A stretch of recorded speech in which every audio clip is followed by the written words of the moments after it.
భలే మేధావులు ఉంటారు. ఈ మేధావులు స్పెషల్ ఏంటంటే నరేంద్ర మోడీ ఆంధ్రాకి అన్యాయం చేస్తున్నాడు, కేంద్ర ప్రభుత్వం అన్యాయం చేస్తుందని చెప్పడం మేధావిత్వం.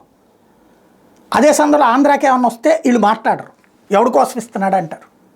ఇది ఒక మేధావిత్వం, ఇది ఒక ఆస్పెక్ట్. రెండవది, తెలంగాణ ఆంధ్ర వివాదం వచ్చిందంటే తెలంగాణ గురించి ఒక్క మాట మాట్లాడరు. ఇక్కడ కూడా కేంద్రం ఎందుకు చేయట్లేదు అంటారు.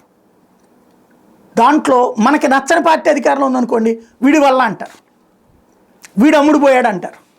అంతేగాని కేసీఆర్ గురించి మాట్లాడే ధైర్యం చాలదు, రేవంత్ రెడ్డి గురించి మాట్లాడే ధైర్యం చాలదు. ఎందుకని? ఆంధ్రాలో మేధావులుగా గుర్తింపు చెప్పుకునేటటువంటి వాళ్ళు తెలంగాణలోనే తిరుగుతారు, హైదరాబాద్లోనే తిరుగుతారు. అక్కడున్న పబ్బులు, అక్కడున్న క్లబ్బులు, అక్కడ ఉన్నటువంటి వీళ్ళ ఆస్తులే ఉంటాయి. కాబట్టి వీళ్ళు మేధావుల వ్యవస్థ. ఇప్పుడు ఇదంతా ఎందుకు చెప్తున్నా అంటే, నీళ్లు అడ్డదిడ్డంగా ఆంధ్ర వాడేసుకుంటోంది, తెలంగాణ వాటాను కూడా వాడేసుకుంటుందని తెలంగాణ ప్రభుత్వం ఆరోపించింది. ఆంధ్ర ప్రభుత్వం ఏం చెప్తోంది? మేము వాడుకోవడం ఏందయ్యా, మీరు కరెంటు ప్రొడ్యూస్ చేశారు, కరెంటు ప్రొడ్యూస్ చేసినప్పుడు నీళ్ళు ఇటు పారపోసారు, ఆ పారపోసిన నీళ్ళు మా రైతులకు వాడుకోవడానికి కూడా పనికిరావు, ఎందుకంటే మాకు ఇక్కడ తడి లేదు, కాబట్టి మేము సముద్రంలో పారపోస్తున్నాం. అందులో మేము వాడుకోవడం ఏంటి, నువ్వు పారపోసి నువ్వు వాడుకున్నట్టు అది మేము వాడుకున్నట్టు ఎట్ట చెప్తావు అని రాష్ట్ర ప్రభుత్వం వాదిస్తోంది. ఏది నిజం?